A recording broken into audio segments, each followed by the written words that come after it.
അബ്രഹാമിന്റെ ബലി.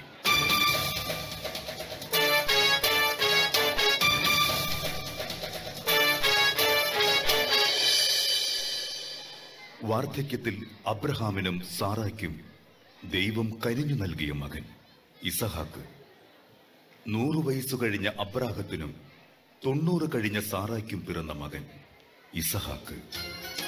അവരുടെ ജീവിതത്തിന്റെ സന്തോഷത്തിലേക്ക് അബ്രാഹത്തിന്റെ വിശ്വാസത്തെ പരീക്ഷിച്ചുകൊണ്ട് ദൈവം ഇറങ്ങി വന്നു.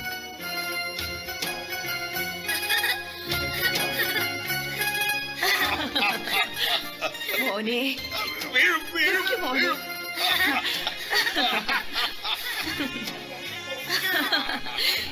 എനിക്ക് വയ്യ ഈ കുട്ടിയുടെ ഒരു കാര്യം.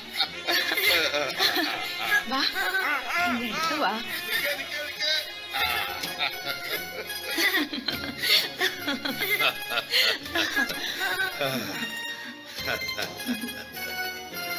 വാർദ്ധക്യത്തിൽ ദൈവം നമ്മോട് കാണിച്ച കരുണ. അബ്രഹാമിന്റെ സന്തതികളെ ആകാശത്തിലെ നക്ഷത്രങ്ങൾ പോലെയും ഭൂമിയിലെ മണൽത്തരികൾ പോലെയും വർദ്ധിപ്പിക്കുമെന്ന് ദൈവം ഉടമ്പടി ചെയ്തിരിക്കുന്നു.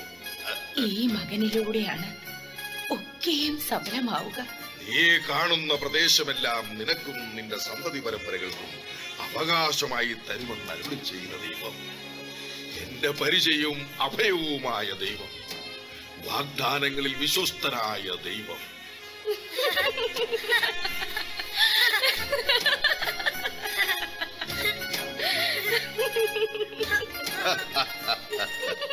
സാറ, നോക്കൂ, ദാസിമാരോടൊപ്പം ഇസഹാക്ക്.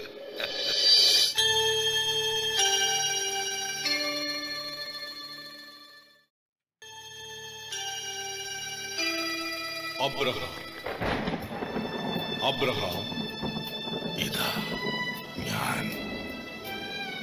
അബ്രഹാം, ദൈവമേ, കൽപ്പിച്ചാലും നീ സ്നേഹിക്കുന്ന നിന്റെ മകൻ ഇസഹാക്കിനെയും കൂട്ടിക്കൊണ്ട് മോറിയ ദേശത്തേക്ക് പോകണം.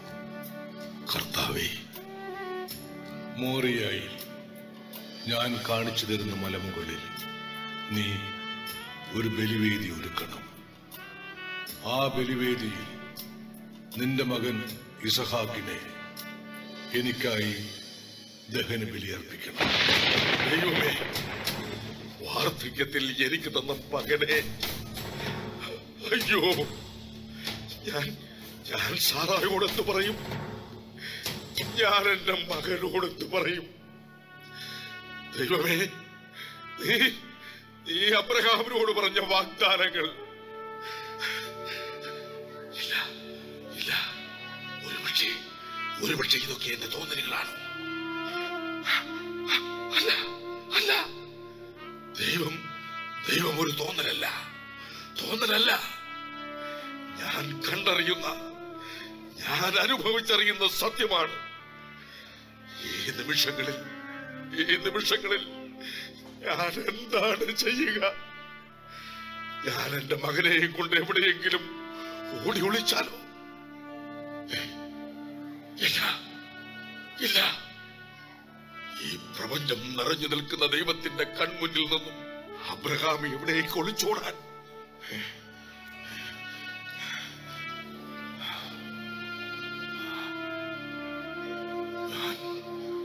ഞാൻ എന്റെ ദൈവത്തെ അനുസരിക്കുന്നു.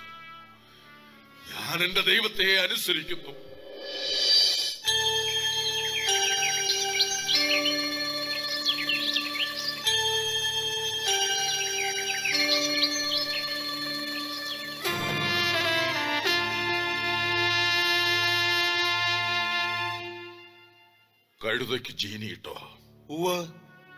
ബലിക്ക് വേണ്ട വിറകും കീറിവയ്ക്കുക. യാത്രയ്ക്ക് തയ്യാറായിക്കൊള്ളു. ഞങ്ങളെത്തി. ശരി. എവിടേക്കാ ഈ പുലർച്ചയ്ക്ക്? മോറിയ ദേശത്തേക്ക്. മോനെ ഒപ്പം കൂട്ടുന്ന പതിവില്ലല്ലോ, പിന്നെന്തിനാ ഇസഹാക്കിനെ ഒപ്പം കൂട്ടുന്നത്? ഇസഹാക്ക് ദൈവത്തിന്റെ മകനല്ലേ? ദൈവം തന്ന മകനല്ലേ? ദൈവത്തിന് ഒരു ദഹന ബലി അർപ്പിക്കണം. അതിന് സന്തോഷിക്കുകയല്ലേ വേണ്ടത്? എനിക്ക് സന്തോഷം. മനസ്സോടെ ബലിയർപ്പിക്കണം, പൂർണ്ണ സന്തോഷത്തോടെ. എങ്കിലേ ദൈവം പ്രസാദിക്കൂ.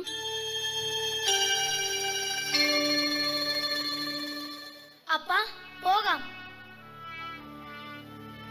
പോകാം. അമ്മയ്ക്കൊരു മുത്തം കൊടുത്തേക്ക്.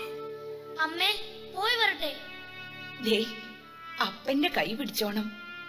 ദൈവത്തിന് ബലിയർപ്പിക്കുമ്പോ നന്നായി പ്രാർത്ഥിക്കണം. കനിവിന്റെ നിധിപേടകത്തിൽ നിന്നും അനുഗ്രഹങ്ങൾ വാരിക്കോരി തരണേന്ന്. ദേ, മോനെ സൂക്ഷിച്ചോണേ. വേഗം മടക്കി കൊണ്ടുവരണം. എനിക്കിവനെ പിരിഞ്ഞിരിക്കാൻ കഴിയില്ലെന്നറിയാലോ.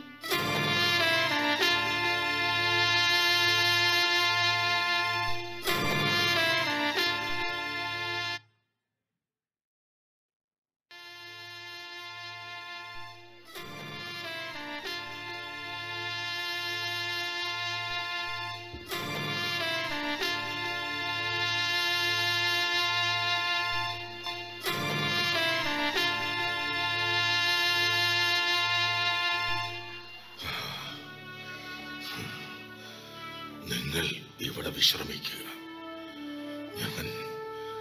ഞാൻ മോനോടൊപ്പം പോയി ദൈവത്തെ ആരാധിച്ചിട്ട് മടങ്ങി വരാം.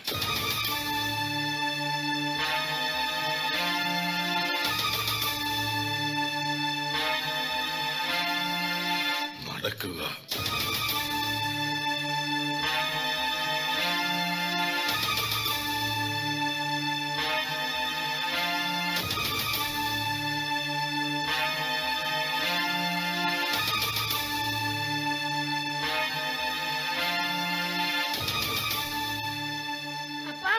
നമ്മൾ ഒരു കൂട്ടം മറന്നു.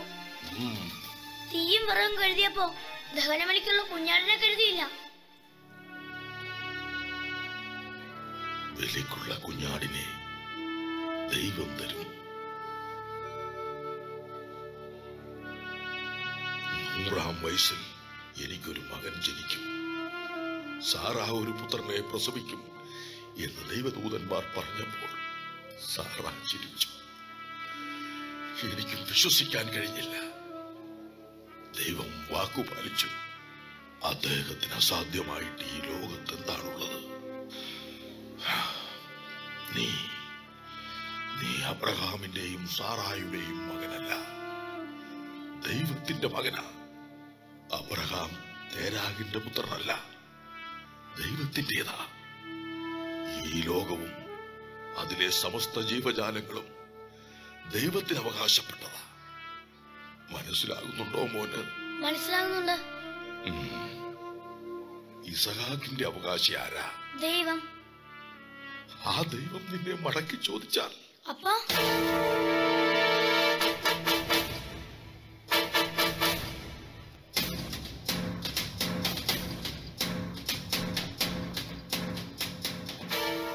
ദഹനബലിയായി മകനെ വേണം എന്ന് ദൈവം പറഞ്ഞാൽ മനസ്സോടെ കൊടുക്കട്ടെ ഞാൻ? അപ്പാ,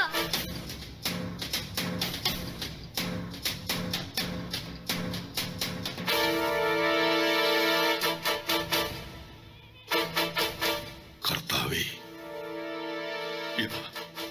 ഇതാ ഞാൻ ദഹനബലിയായി എന്റെ മകനെ അങ്ങേക്ക് സമർപ്പിക്കുന്നു.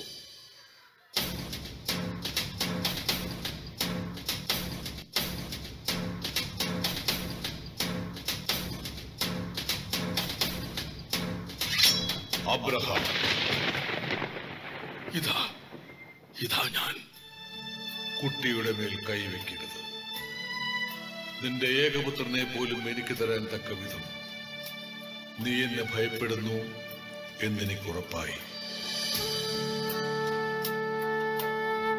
അതിനാൽ ഞാൻ നിന്നെ സമർത്ഥമായി അനുഗ്രഹിക്കും.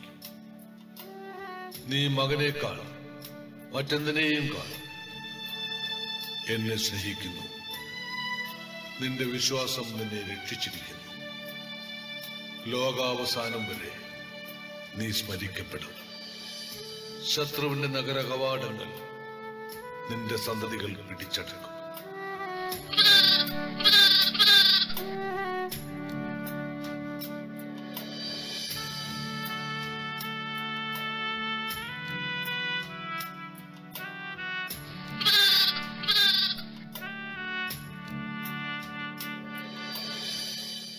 അബ്രാഹത്തിന്റെ വിശ്വാസം നമുക്ക് പാഠമാക്കണം. ലോകത്ത് മറ്റെന്തിനേക്കാൾ ദൈവത്തിൽ വിശ്വസിക്കുന്നവരെ ദൈവം സമൃദ്ധമായി അനുഗ്രഹിക്കും.